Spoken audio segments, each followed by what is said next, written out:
काषायवस्त्रं करदण्डधारिणम्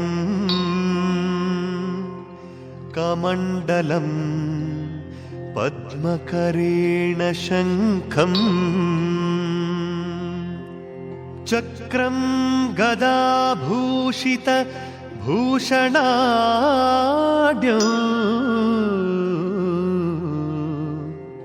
श्रीपादराजं शरणं प्रपद्ये।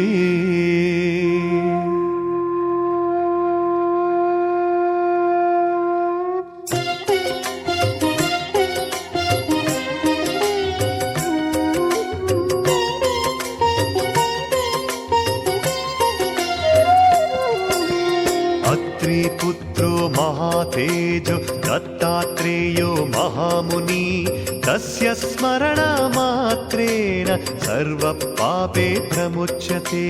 अत्रिपुत्रो महातेजो दत्तात्रेयो महामुनि तस्य स्मरणमात्रेण सर्वपापे प्रमुच्यते।